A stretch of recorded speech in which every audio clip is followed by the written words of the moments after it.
প্রকৃতি, নিয়তি কখনোই কারোর সাথে পক্ষপাত করে না। প্রত্যেককে জীবনদান দেয়, সমান সুযোগ প্রদান করে। এটা সেই ব্যক্তির উপরে নির্ভর করে যে সে কিভাবে তার থেকে লাভবান হয়ে উঠবে।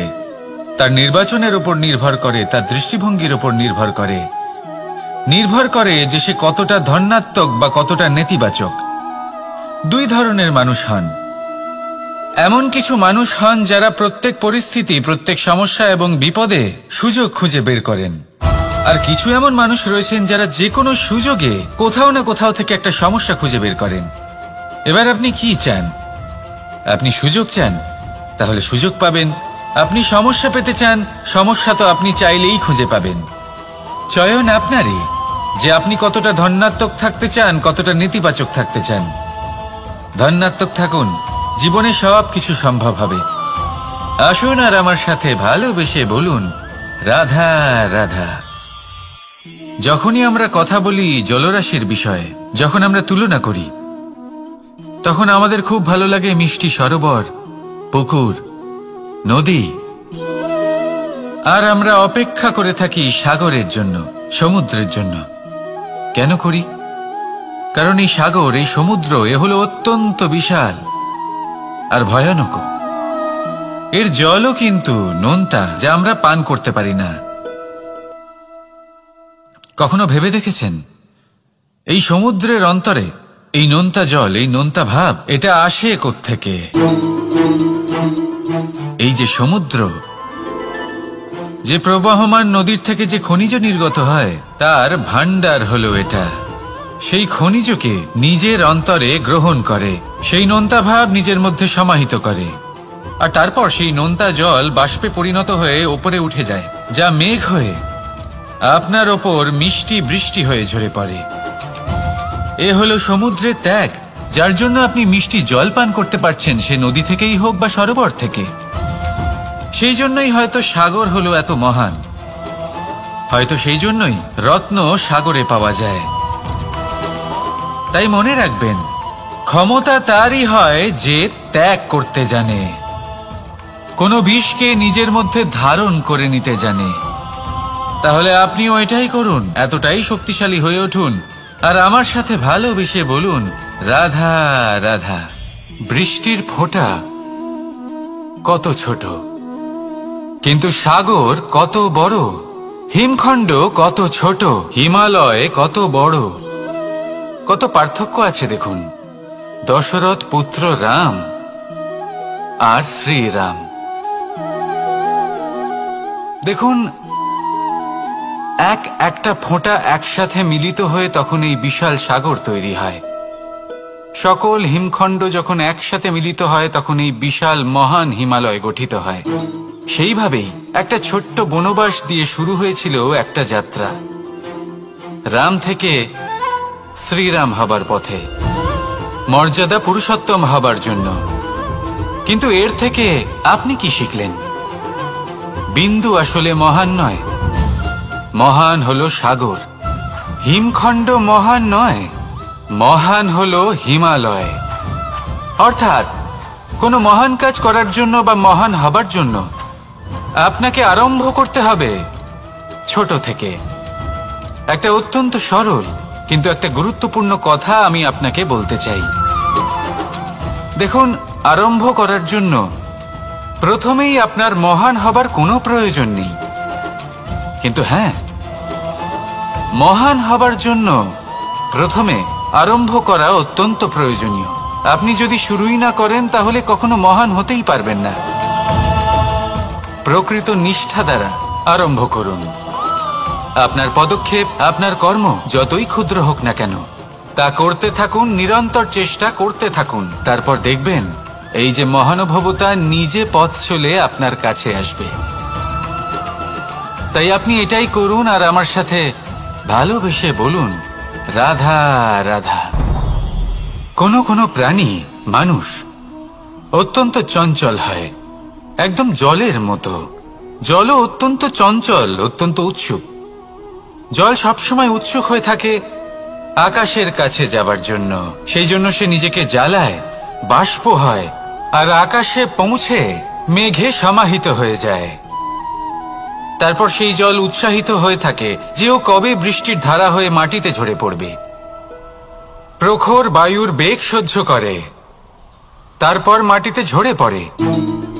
এটা জল কিভাবে করতে পারে? তার উত্তর হলো এটাই যে জল যাত্রার উদ্দেশ্য আর মাহাত্ম্য বুঝতে পারে। আর সত্যি বলতে এই যাত্রা কিন্তু অত্যন্ত গুরুত্বপূর্ণ। দুর্ভাগ্যজনক বিষয় হলো এটাই যে মানুষ তার নিজেরও একটা যাত্রা থাকে, কিন্তু সে তার মাহাত্ম্য, তার উদ্দেশ্য বুঝতেই পারে না। সে শুধু ব্যস্ত হয়ে থাকে লক্ষ্য প্রাপ্তির দিকে, কিন্তু জীবনের যে আসল সুখ রয়েছে তা এই যাত্রার মধ্যেই লুকিয়ে রয়েছে। সেই জন্য এই যাত্রা যাপন করতে শিখে নিন, এর আনন্দ উপভোগ করতে শিখে নিন। কারণ যে ব্যক্তি এই যাত্রায় আনন্দ নিতে শিখে যান, আনন্দ উপভোগ করতে শিখে যান, সে নিজের লক্ষ্যে নিশ্চিত রূপে পৌঁছে যান। তাই নিজের এই যাত্রার প্রত্যেক মুহূর্ত উপভোগ করতে থাকুন আর এই আনন্দ সহকারে বলুন, রাধা রাধা। কথোপকথন অত্যন্ত গুরুত্বপূর্ণ। এটা প্রত্যেক সম্পর্কের জন্য, বরং জীবনের জন্য অত্যন্ত গুরুত্বপূর্ণ। যদি কথোপকথন না হয় তাহলে আপনি অপর মানুষকে বুঝবেন কি করে, বা উনি আপনাকে বুঝবেন কি করে? এবার কথোপকথনের দুটি পদ্ধতি থাকে। প্রথম হলো আপনি সামনের মানুষের কথাটা বুঝতে চাইলেন। দ্বিতীয় পদ্ধতি, আপনি নিজের কথা সামনের মানুষকে বোঝাতে চাইলেন। বেশিরভাগ সময় এটা হয় যে এই কথোপকথন ঝগড়াতে পরিণত হয়। কেন এমন হয়? কারণ না আমরা নিজের কথা সামনের মানুষকে বোঝাতে পারি, না সামনের মানুষ আমাদের বুঝতে পারেন। এটা কেন হয়? কারণ আমরা সামনের মানুষের কথাটা শুনি, কিন্তু সেটা বোঝার চেষ্টা করি না, তাকে উত্তর দিতে চাই। জীবনে সামনের মানুষের কথা শুনুন তাকে বোঝার জন্য, দেখবেন সব ভালো হয়ে যাবে। কারণ যে কোনো প্রশ্নের উত্তর আর যে কোনো উত্তরের আরো একটা প্রশ্ন, এটা শুধুমাত্র ঝগড়া সৃষ্টি করে। বরং সামনের মানুষের কথা শুনবেন শুধু তাকে বোঝার জন্য, তার কথা বোঝার জন্য। এই কথোপকথন প্রেমকে জন্ম দিয়ে থাকে। তাহলে আপনিও এটাই করুন আর আমার সাথে ভালোবেসে বলুন, রাধা রাধা। অমৃত আসলে কি? আমরা সবাই জীবনে অমৃত লাভ করতে চাই, কিন্তু এই অমৃত আসলে কি? এ কি অমরত্ব লাভ করার কোনো মন্ত্র, নাকি সামনে এগোনোর কোনো পথ? নাকি অমৃত সেই রস যা অসুর আর দেবতারা সমুদ্র মন্থন করে লাভ করেছিলেন? নাকি সেই ওষুধ যা ঋষি মুনিরা ভ্রমণ করে খুঁজে বের করেছিলেন? অমৃত যদি কিছু হয় তাহলে তা হলো আশা। কখনো কোনো মাতাকে দেখুন, উনি নিজের সন্তানকে কত আগলে রাখেন, তার যত্ন নেন, তার পালন পোষণ করেন, এই আশা নিয়ে যে পরবর্তী জীবনে এই সন্তান খুব বড় কিছু করবে, ওনাদের খুব ভালোবাসবে। এবার আগামী দিনে কি হতে চলেছে তা আমরা জানি না, পর মুহূর্তে কি হতে চলেছে তা আমরা জানি না, আগামী মুহূর্তে আপনি জীবিত থাকবেন কিনা সেটাও আমরা জানি না। কিন্তু আমরা অনেক বছরের পরিকল্পনা বানিয়ে ফেলি, সেটা অবশ্য মন্দ নয়। দেখুন, জীবন যাপন করার এই আশা, এটাই ভবিষ্যতের আধার হতে পারে। তাই এই আশা হলো গুরুত্বপূর্ণ, তাই একে নিজের সাথেই রাখুন। কথায় আছে যে ব্যক্তি নিরাশ হয়ে পড়েন, যার মধ্যে কোনো আশা বাকি থাকে না, তিনি হয়তো বেঁচে আছেন কিন্তু একটা মৃত জীবন যাপন করছেন। তাই এই আশার সঙ্গ কখনো ত্যাগ করবেন না, একে চিরকাল নিজের সাথেই রাখুন। জীবন আনন্দময় হয়ে উঠবে, আর এই হৃদয় তা ভালোবেসে বলবে, রাধা রাধা। মানুষের সবথেকে বড় শক্তি কি? তার বাহুবল, অর্জন করা ধন,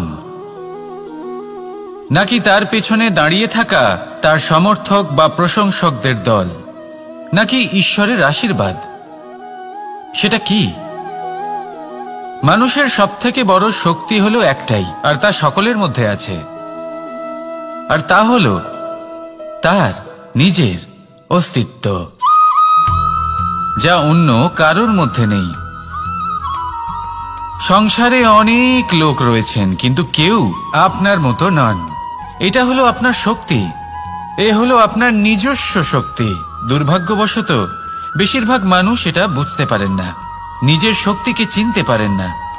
কিন্তু যদি আপনি চিনতে পারেন, তাহলে আপনি নিজের অন্তরে অনুভব করবেন একটা অসীম শক্তির অস্তিত্ব। যে সাফল্যের পথে আপনি চলছেন, আপনি দেখবেন যে এই সাফল্যের দ্বার নিজে থেকেই খুলে গেছে। শুধু প্রয়োজন হলো নিজের এই শক্তিকে চিনে নেবার, নিজের এই বিশেষত্বকে বোঝার। কারণ এই যে আপনার বিশেষত্ব, এ কোনোদিনও আপনার থেকে দূরে চলে যাবে না, চিরকাল আপনার সাথে জড়িত থাকবে। যদি আমি বাহুবলের কথা বলি, সময়ের সাথে সেটা চলে যাবেই। যদি কথা বলি অর্জিত ধনের, তাহলে সময়ের সাথে সেটাও চলে যাবে। মিত্র, পরিবার, বন্ধু, আশীর্বাদ, এই সবকিছু আপনার থেকে দূরে চলে যেতে চলেছে, সেটা আপনিও জানেন। কিন্তু এই যে আপনার অস্তিত্ব, আপনার বিশেষ শক্তি, যা শুধু আপনার সাথে আছে, তা চিরকাল আপনার সাথেই জুড়ে থাকবে। দরকার হলো শুধুমাত্র এটা চিনে নেওয়ার, নিজের উপর বিশ্বাস রাখার, আর জীবনে এগিয়ে চলার। আপনি যদি এটা করেন, তাহলে সবাই এটা দেখে আপনার থেকে শিক্ষা নেবেন। তাহলে এটাই করুন, আর আমার সাথে ভালোবেসে বলুন, রাধা রাধা। জীবনে অনেক সময় আমরা সমস্যার জালে এমন ভাবে জড়িয়ে পড়ি যে আমরা বুঝতেই পারি না যে আমাদের কি করা উচিত, কার সাহায্য চাইবো, কার সাথে দেখা করব, বুঝতেই পারি না। অনেক সময় এমন হয় যে সমস্যা আমাদের থেকে শুরু হয় না, অন্য কারোর থেকে শুরু হয়। অনেক সময় এই সময় এমন খেলা খেলে যে আপনি সেই সমস্যায় ফেঁসে যান। কিন্তু সমস্যা যেখান থেকেই শুরু হোক না কেন, সেই সমস্যার সমাধান আপনাকে করতেই হবে। অনেক সময় মানুষ এমন বলেন, আমার অতীত এত বাজে, সেটা শুধরে কি হবে। এই ভুলটাই তারা করে বসেন। দেখুন, আগে যা হয়ে গেছে, যা শুধুই অতীত, যা সত্য তা কখনো বদলানো যাবে না। কিন্তু এটাও সত্যি যে এখন থেকে সামনের যে পথ, সেটাও আপনার হাতে রয়েছে। আপনি একে ভালোও বানাতে পারেন, খারাপও বানাতে পারেন। তাই আপনার এটা শুধরে নেওয়াই উচিত। কারণ মানুষ আসলে তার নিজের অতীতকে নয়, তার বর্তমানকে প্রভাবিত করতে পারে। এই বর্তমানই পরবর্তীকালে অতীত হবে, যা আপনি শুধরে নিতে পারেন। তাই আপনি সেই চেষ্টাই করুন, নিরন্তর চেষ্টা করুন।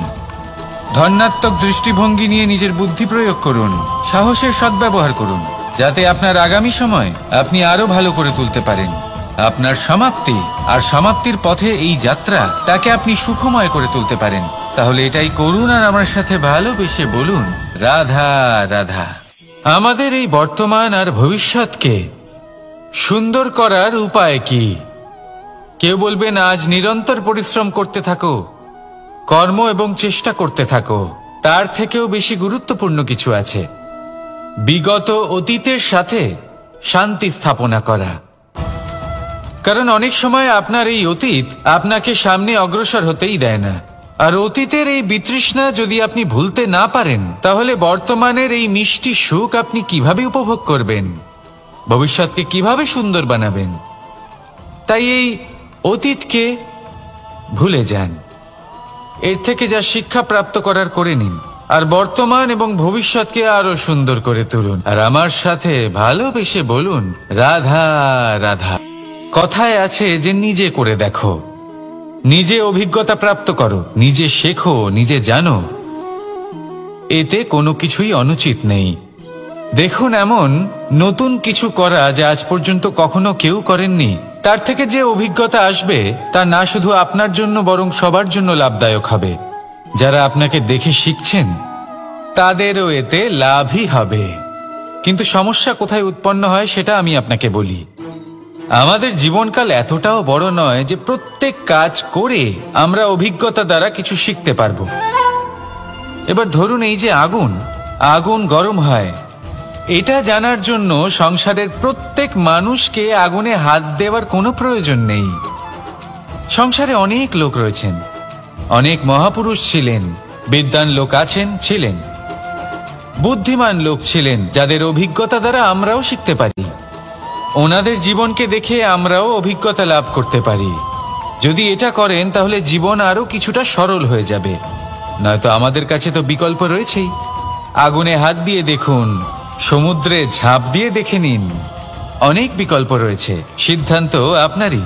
তাই সঠিক সিদ্ধান্ত নিন আর আমার সাথে ভালোবেসে বলুন, রাধা রাধা। জীবনে যখনই আমাদের সামনে কোনো সংকট আসে, তখন আমাদের সামনে দুটো পথ খোলা থাকে। প্রথম পথ ভয়ভীত হয়ে যাওয়া, দ্বিতীয় পথ সাহসের সাথে তার সম্মুখীন হওয়া। এই দুইয়ের উদ্দেশ্য সমান, লক্ষ্য হলো সমান, আত্মসুরক্ষা, জীবন রক্ষা। কিন্তু ভয়কে দুর্বল মনে করা হয় আর সাহসকে আপনার বল বলে মনে করা হয়। কারণ হলো এটাই যে ভয় তা হলো শুধুমাত্র একটা প্রতিক্রিয়া, আর সেইখানে সাহস এটা হলো একটা নিশ্চয়, একটা প্রতিবদ্ধতা। আর যদি সাহসের সাথে আপনি সংকটের সম্মুখীন হন, তাহলে হয়তো সেই সংকট আপনি চিরকালের মতো দমন করতে পারবেন। কারণ বিপদ যখন আসে তখন সর্বপ্রথম আমাদের দ্বন্দ্ব হয় এখানে, মনে। সেই বিপদের সম্মুখীন আমরা এখানে হই। যদি এই হৃদয়কে, এই মনকে আপনি সাহসী করে তুলতে পারেন, তাহলে তাতে কখনো ভয় আসবে না। আর সেই বিপদের সম্মুখীন হওয়াও সরল হবে, জয়লাভ করাও সরল হবে। তাই নিশ্চিত রূপে সাহস হলো অধিক শ্রেষ্ঠ। জীবনে যখনই কোনো সংকট আসবে, তখনই সাহসের সাথে তার সম্মুখীন হন আর আমার সাথে ভালোবেসে বলুন, রাধা রাধা। আমরা সকলে জীবনে ঈশ্বরের কাছে কিছু না কিছু প্রার্থনা করি, আর ঈশ্বর যখন আমাদের মনস্কামনা পূরণ করেন তখন আমরা প্রসন্ন হয়ে যাই। কিন্তু যখন ঈশ্বর আমাদের মনস্কামনা পূর্ণ করেন না, তখন আমরা ভাবি, সন্দেহ করি যে সত্যি ঈশ্বর আছেন।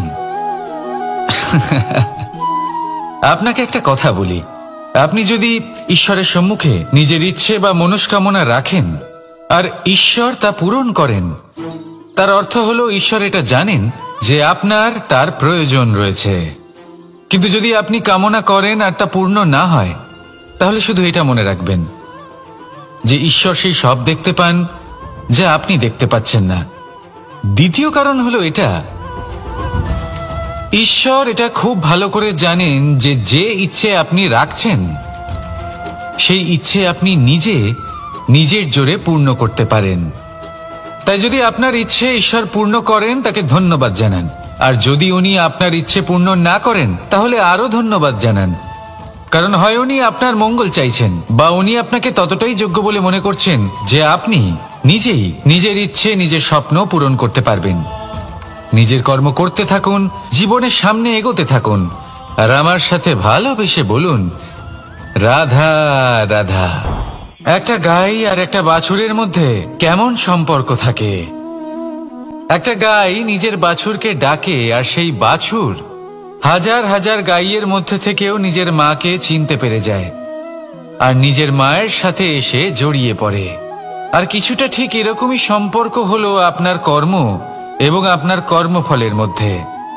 আপনি যেমন কর্ম করবেন, আপনার কর্ম আপনার কর্মফলকে ডাক দেবে, আর আপনার কর্মফল কোথাও না কোথাও থেকে আপনাকে খুঁজতে খুঁজতে এসে আপনার সাথে জড়িয়ে পড়বে। তাই উচিত এটাই হবে যে আপনি সৎকর্ম করুন। কারণ ঈশ্বর যদি আপনাকে আপনার ভুলের জন্য ক্ষমা করেও দেন, আপনার কর্ম কিন্তু করবে না। তাই যদি আপনি দুষ্কর্ম করতে চলেছেন, তাহলে আপনি প্রস্তুত থাকুন। আর যদি আপনি শুভ কর্ম করতে চলেছেন, তাহলেও আপনি প্রস্তুত থাকুন। আপনার কর্ম যেমন হবে, তেমন ফল আপনার কাছে নিজে থেকেই চলে আসবে। আজ না হোক কাল, কাল না হোক অন্য কোনো সময়, অবশ্যই আসবে। আসুন আমার সাথে ভালোবেসে বলুন, রাধা রাধা। আম এবং নিম, এই দুই যে যার স্থানে অত্যন্ত বিশেষ, অত্যন্ত শ্রেষ্ঠ। আম আমাদের শক্তি বাড়ায়, আর অন্যদিকে নিম রোগের সাথে লড়াই করার আমাদের ক্ষমতা বাড়ায়। এবার আম অত্যন্ত মিষ্টি হয় আর নিম অত্যন্ত তিক্ত। তাই এই কারণে কি নিমের নিরাশ হওয়া উচিত বা নিজেকে ঘৃণা করা উচিত? তার স্বাদ তিক্ত? কখনোই নয়। দেখুন, নিম তিক্ত, এতে নিমের কোনো দোষ নেই, দোষ হলো জিহ্বার, যে মিষ্টি পছন্দ করে, তিক্ত পছন্দ করে না। কিন্তু যদি আপনি নিজের জীবনে নিমের প্রয়োগ না করেন, তাহলে আপনার রোগ প্রতিরোধ ক্ষমতা বাড়বেই না। তাই নিম হলো অত্যন্ত গুরুত্বপূর্ণ। এর থেকে আপনি কি শিক্ষা পেলেন? এটাই যে জীবনে কখনো অন্য কারোর মাপকাঠি দ্বারা নিজেকে পরখ করবেন না। আপনার যোগ্যতা, আপনার বিশেষত্ব, আপনার গুণ অপগুণ, এই সব কিছু আপনি নিজে বুঝে নিন, সেটাই যথেষ্ট। আসুন আর আমার সাথে ভালোবেসে বলুন, রাধা রাধা। আপনি কি কখনো কুয়ো থেকে কাউকে জল বের করতে দেখেছেন?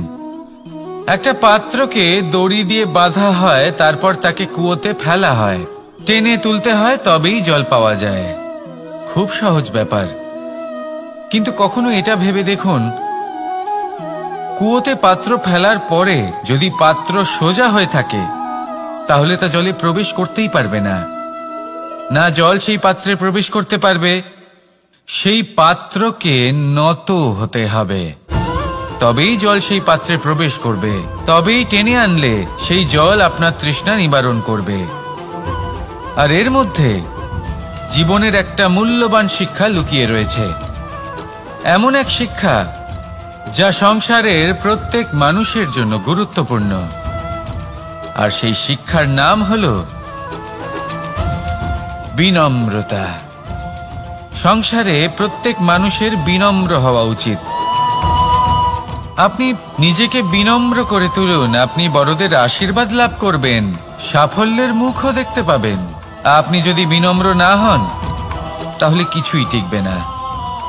সেই জন্য বিনম্র থাকুন আর আমার সাথে ভালোবেসে বলুন, রাধা রাধা।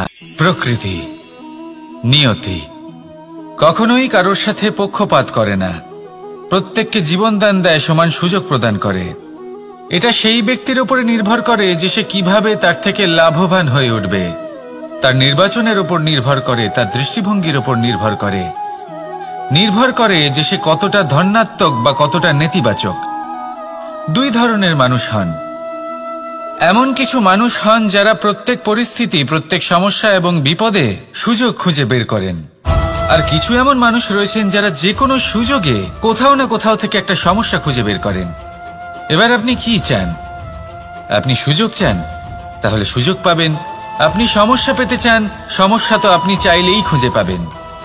চয়ন আপনারই, যে আপনি কতটা ধনাত্মক থাকতে চান, কতটা নেতিবাচক থাকতে চান। ধনাত্মক থাকুন, জীবনে সব কিছু সম্ভব হবে। আসুন আর আমার সাথে ভালোবেসে বলুন, রাধা রাধা। যখনই আমরা কথা বলি জলরাশির বিষয়ে, যখন আমরা তুলনা করি, তখন আমাদের খুব ভালো লাগে মিষ্টি সরোবর, পুকুর, নদী।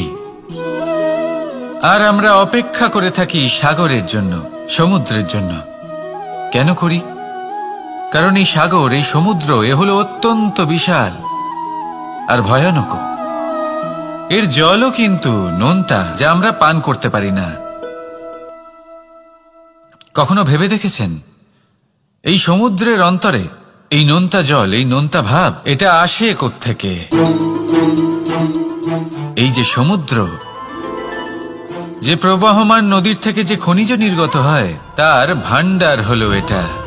সেই খনিজকে নিজের অন্তরে গ্রহণ করে, সেই নোনতা ভাব নিজের মধ্যে সমাহিত করে, আর তারপর সেই নোনতা জল বাষ্পে পরিণত হয়ে ওপরে উঠে যায়, যা মেঘ হয়ে আপনার ওপর মিষ্টি বৃষ্টি হয়ে ঝরে পড়ে। এ হলো সমুদ্রের ত্যাগ, যার জন্য আপনি মিষ্টি জল পান করতে পারছেন, সে নদী থেকেই হোক বা সরোবর থেকে। সেই জন্যই হয়তো সাগর হলো এত মহান, হয়তো সেই জন্যই রত্ন সাগরে পাওয়া যায়। তাই মনে রাখবেন, ক্ষমতা তারই হয় যে ত্যাগ করতে জানে, কোনো বিষকে নিজের মধ্যে ধারণ করে নিতে জানে। তাহলে আপনিও এটাই করুন, এতটাই শক্তিশালী হয়ে উঠুন আর আমার সাথে ভালোবেসে বলুন, রাধা রাধা।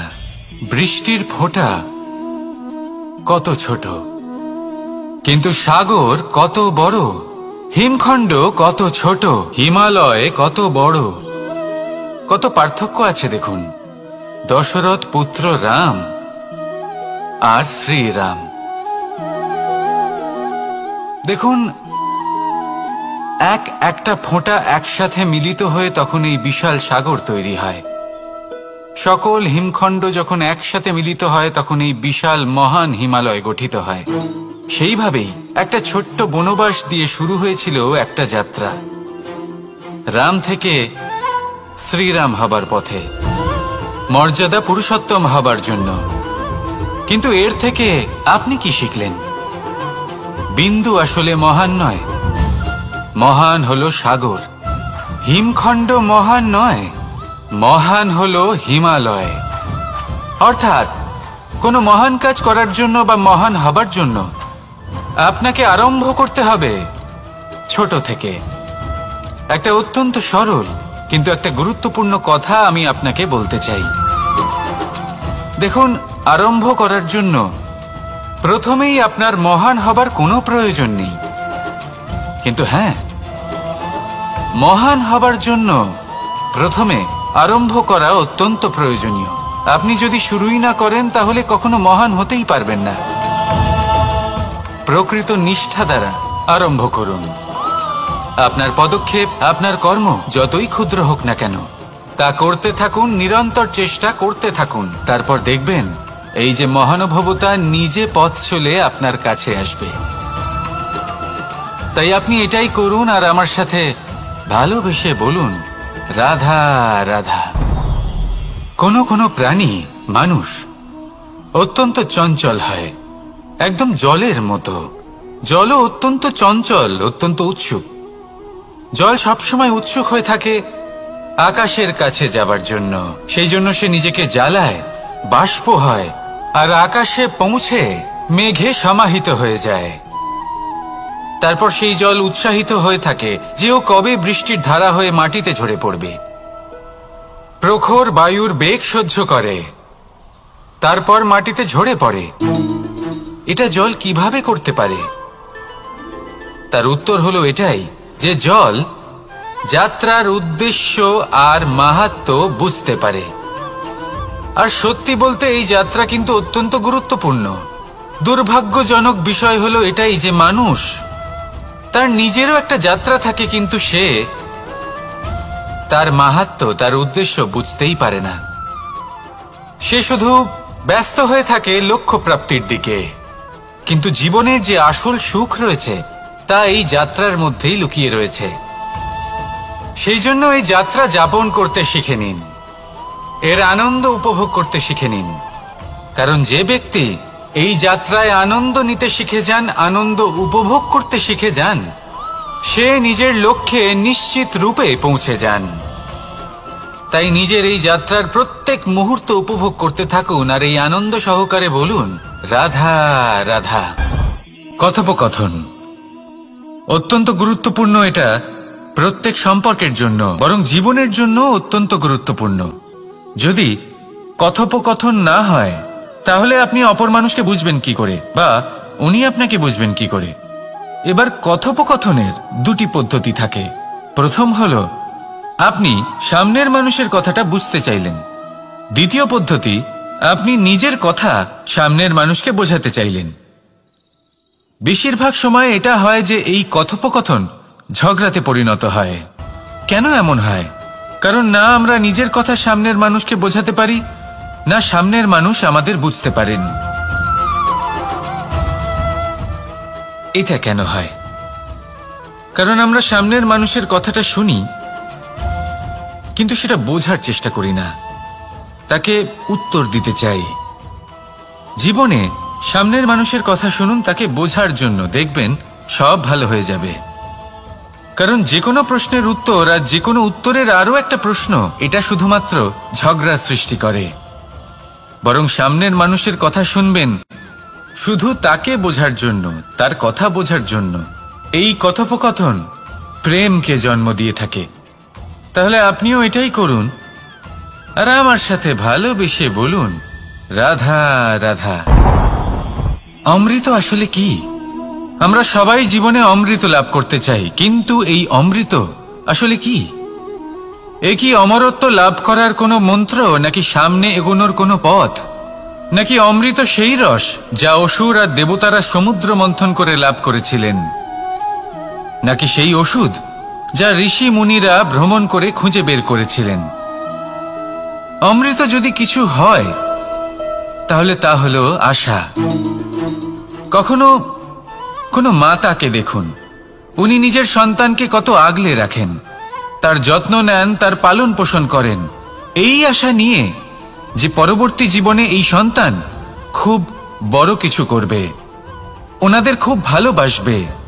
এবার আগামী দিনে কি হতে চলেছে তা আমরা জানি না, পর মুহূর্তে কি হতে চলেছে তা আমরা জানি না, আগামী মুহূর্তে আপনি জীবিত থাকবেন কিনা সেটাও আমরা জানি না। কিন্তু আমরা অনেক বছরের পরিকল্পনা বানিয়ে ফেলি, সেটা অবশ্য মন্দ নয়। দেখুন, জীবন যাপন করার এই আশা, এটাই ভবিষ্যতের আধার হতে পারে। তাই এই আশা হলো গুরুত্বপূর্ণ, তাই একে নিজের সাথেই রাখুন। কথায় আছে যে ব্যক্তি নিরাশ হয়ে পড়েন, যার মধ্যে কোনো আশা বাকি থাকে না, তিনি হয়তো বেঁচে আছেন কিন্তু একটা মৃত জীবন যাপন করছেন। তাই এই আশার সঙ্গ কখনো ত্যাগ করবেন না, একে চিরকাল নিজের সাথেই রাখুন। জীবন আনন্দময় হয়ে উঠবে, আর এই হৃদয় তা ভালোবেসে বলবে রাধা রাধা। মানুষের সবথেকে বড় শক্তি কি? তার বাহুবল, অর্জন করা ধন, নাকি তার পেছনে দাঁড়িয়ে থাকা তার সমর্থক বা প্রশংসকদের দল, নাকি ঈশ্বরের আশীর্বাদ? সেটা কি? মানুষের সবথেকে বড় শক্তি হলো একটাই, আর তা সকলের মধ্যে আছে, আর তা হলো তার নিজের অস্তিত্ব, যা অন্য কারোর মধ্যে নেই। সংসারে অনেক লোক রয়েছেন, কিন্তু কেউ আপনার মতো নন। এটা হলো আপনার শক্তি, এ হলো আপনার নিজস্ব শক্তি। দুর্ভাগ্যবশত বেশিরভাগ মানুষ এটা বুঝতে পারেন না, নিজের শক্তিকে চিনতে পারেন না। কিন্তু যদি আপনি চিনতে পারেন, তাহলে আপনি নিজের অন্তরে অনুভব করবেন একটা অসীম শক্তির অস্তিত্ব। যে সাফল্যের পথে আপনি চলছেন, আপনি দেখবেন যে এই সাফল্যের দ্বার নিজে থেকেই খুলে গেছে। শুধু প্রয়োজন হলো নিজের এই শক্তিকে চিনে নেবার, নিজের এই বিশেষত্বকে বোঝার। কারণ এই যে আপনার বিশেষত্ব, এ কোনোদিনও আপনার থেকে দূরে চলে যাবে না, চিরকাল আপনার সাথে জড়িত থাকবে। যদি আমি বাহুবলের কথা বলি, সময়ের সাথে সেটা চলে যাবেই। যদি কথা বলি অর্জিত ধনের, তাহলে সময়ের সাথে সেটাও চলে যাবে। মিত্র, পরিবার, বন্ধু, আশীর্বাদ, এই সবকিছু আপনার থেকে দূরে চলে যেতে চলেছে, সেটা আপনিও জানেন। কিন্তু এই যে আপনার অস্তিত্ব, আপনার বিশেষ শক্তি যা শুধু আপনার সাথে আছে, তা চিরকাল আপনার সাথেই জুড়ে থাকবে। দরকার হলো শুধুমাত্র এটা চিনে নেওয়ার, নিজের উপর বিশ্বাস রাখার, আর জীবনে এগিয়ে চলার। আপনি যদি এটা করেন, তাহলে সবাই এটা দেখে আপনার থেকে শিক্ষা নেবেন। তাহলে এটাই করুন, আর আমার সাথে ভালোবেসে বলুন রাধা রাধা। জীবনে অনেক সময় আমরা সমস্যার জালে এমন ভাবে জড়িয়ে পড়ি যে আমরা বুঝতেই পারি না যে আমাদের কি করা উচিত, কার সাহায্য চাইবো, কার সাথে দেখা করব, বুঝতেই পারি না। অনেক সময় এমন হয় যে সমস্যা আমাদের থেকে শুরু হয় না, অন্য কারোর থেকে শুরু হয়। অনেক সময় এই সময় এমন খেলা খেলে যে আপনি সেই সমস্যায় ফেঁসে যান। কিন্তু সমস্যা যেখান থেকেই শুরু হোক না কেন, সেই সমস্যার সমাধান আপনাকে করতেই হবে। অনেক সময় মানুষ এমন বলেন, আমার অতীত এত বাজে, সেটা শুধরে কি হবে? এই ভুলটাই তারা করে বসেন। দেখুন, আগে যা হয়ে গেছে, যা শুধুই অতীত, যা সত্য তা কখনো বদলানো যাবে না। কিন্তু এটাও সত্যি যে এখন থেকে সামনের যে পথ, সেটাও আপনার হাতে রয়েছে। আপনি একে ভালোও বানাতে পারেন, খারাপও বানাতে পারেন। তাই আপনার এটা শুধরে নেওয়াই উচিত। কারণ মানুষ আসলে তার নিজের অতীতকে নয়, তার বর্তমানকে প্রভাবিত করতে পারে। এই বর্তমানই পরবর্তীকালে অতীত হবে, যা আপনি শুধরে নিতে পারেন। তাই আপনি সেই চেষ্টাই করুন, নিরন্তর চেষ্টা করুন। ধন্যাত্মক দৃষ্টিভঙ্গি নিয়ে নিজের বুদ্ধি প্রয়োগ করুন, সাহসের সদ্ব্যবহার করুন, যাতে আপনার আগামী সময় আপনি আরো ভালো করে তুলতে পারেন। আপনার সমাপ্তি আর সমাপ্তির পথে এই যাত্রা, তাকে আপনি সুখময় করে তুলতে পারেন। তাহলে এটাই করুন আর আমার সাথে ভালোবেসে বলুন, রাধা রাধা। আমাদের এই বর্তমান আর ভবিষ্যৎকে সুন্দর করার উপায় কি? কেউ বলবেন আজ নিরন্তর পরিশ্রম করতে থাকো, কর্ম এবং চেষ্টা করতে থাকো। তার থেকেও বেশি গুরুত্বপূর্ণ কিছু আছে, বিগত অতীতের সাথে শান্তি স্থাপনা করা। কারণ অনেক সময় আপনার এই অতীত আপনাকে সামনে অগ্রসর হতেই দেয় না। আর অতীতের এই বিতৃষ্ণা যদি আপনি ভুলতে না পারেন, তাহলে বর্তমানের এই মিষ্টি সুখ আপনি কিভাবে উপভোগ করবেন, ভবিষ্যৎকে কিভাবে সুন্দর বানাবেন?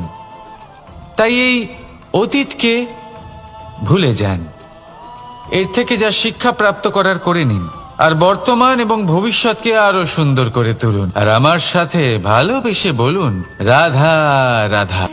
কথায় আছে যে নিজে করে দেখো, নিজে অভিজ্ঞতা প্রাপ্ত করো, নিজে শেখো, নিজে জানো। এতে কোনো কিছুই অনুচিত নেই। দেখুন, এমন নতুন কিছু করা যা আজ পর্যন্ত কখনো কেউ করেননি, তার থেকে যে অভিজ্ঞতা আসবে তা না শুধু আপনার জন্য বরং সবার জন্য লাভদায়ক হবে। যারা আপনাকে দেখে শিখছেন তাদেরও এতে লাভই হবে। কিন্তু সমস্যা কোথায় উৎপন্ন হয় সেটা আমি আপনাকে বলি। আমাদের জীবনকাল এতটাও বড় নয় যে প্রত্যেক কাজ করে আমরা অভিজ্ঞতা দ্বারা কিছু শিখতে পারবো। এবার ধরুন, এই যে আগুন গরম হয়, এটা জানার জন্য সংসারের প্রত্যেক মানুষকে আগুনে হাত দেওয়ার কোনো প্রয়োজন নেই।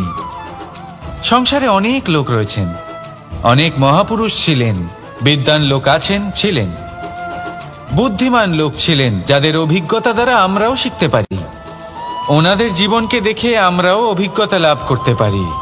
যদি এটা করেন তাহলে জীবন আরো কিছুটা সরল হয়ে যাবে।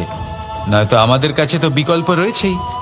আগুনে হাত দিয়ে দেখুন, সমুদ্রে ঝাঁপ দিয়ে দেখে নিন, অনেক বিকল্প রয়েছে। সিদ্ধান্ত আপনারই। তাই সঠিক সিদ্ধান্ত নিন আর আমার সাথে ভালোবেসে বলুন, রাধা রাধা। জীবনে যখনই আমাদের সামনে কোনো সংকট আসে, তখন আমাদের সামনে দুটো পথ খোলা থাকে। প্রথম পথ ভয়ভীত হয়ে যাওয়া, দ্বিতীয় পথ সাহসের সাথে তার সম্মুখীন হওয়া। এই দুইয়ের উদ্দেশ্য সমান, লক্ষ্য হলো সমান, আত্মসুরক্ষা, জীবন রক্ষা। কিন্তু ভয়কে দুর্বল মনে করা হয় আর সাহসকে আপনার বল বলে মনে করা হয়। কারণ হলো এটাই যে ভয় তা হলো শুধুমাত্র একটা প্রতিক্রিয়া, আর সেইখানে সাহস এটা হলো একটা নিশ্চয়, একটা প্রতিবদ্ধতা। আর যদি সাহসের সাথে আপনি সংকটের সম্মুখীন হন, তাহলে হয়তো সেই সংকট আপনি চিরকালের মতো দমন করতে পারবেন। কারণ বিপদ যখন আসে তখন সর্বপ্রথম আমাদের দ্বন্দ্ব হয় এখানে, মনে। সেই বিপদের সম্মুখীন আমরা এখানে হই। যদি এই হৃদয়কে, এই মনকে আপনি সাহসী করে তুলতে পারেন, তাহলে তাতে কখনো ভয় আসবে না। আর সেই বিপদের সম্মুখীন হওয়াও সরল হবে, জয়লাভ করাও সরল হবে। তাই নিশ্চিত রূপে সাহস হলো অধিক শ্রেষ্ঠ। জীবনে যখনই কোনো সংকট আসবে, তখনই সাহসের সাথে তার সম্মুখীন হন আর আমার সাথে ভালোবেসে বলুন, রাধা রাধা। আমরা সকলে জীবনে ঈশ্বরের কাছে কিছু না কিছু প্রার্থনা করি, আর ঈশ্বর যখন আমাদের মনস্কামনা পূরণ করেন তখন আমরা প্রসন্ন হয়ে যাই। কিন্তু যখন ঈশ্বর আমাদের মনস্কামনা পূর্ণ করেন না, তখন আমরা ভাবি, সন্দেহ করি যে সত্যি ঈশ্বর আছেন। আপনাকে একটা কথা বলি, আপনি যদি ঈশ্বরের সম্মুখে নিজের ইচ্ছে বা মনস্কামনা রাখেন আর ঈশ্বর তা পূরণ করেন, তার অর্থ হলো ঈশ্বর এটা জানেন যে আপনার তার প্রয়োজন রয়েছে। কিন্তু যদি আপনি কামনা করেন আর তা পূর্ণ না হয়, তাহলে শুধু এটা মনে রাখবেন যে ঈশ্বর সেই সব দেখতে পান যা আপনি দেখতে পাচ্ছেন না। দ্বিতীয় কারণ হলো এটা, ঈশ্বর এটা খুব ভালো করে জানেন যে যে ইচ্ছে আপনি রাখছেন, সেই ইচ্ছে আপনি নিজের জোরে পূর্ণ করতে পারেন। তাই যদি আপনার ইচ্ছে ঈশ্বর পূর্ণ করেন তাকে ধন্যবাদ জানান, আর যদি উনি আপনার ইচ্ছে পূর্ণ না করেন তাহলে আরো ধন্যবাদ জানান। কারণ হয় উনি আপনার মঙ্গল চাইছেন, বা উনি আপনাকে ততটাই যোগ্য বলে মনে করছেন যে আপনি নিজেই নিজের ইচ্ছে, নিজের স্বপ্ন পূরণ করতে পারবেন। নিজের কর্ম করতে থাকুন, জীবনের সামনে এগোতে থাকুন, আর আমার সাথে ভালোবেসে বলুন, রাধা রাধা।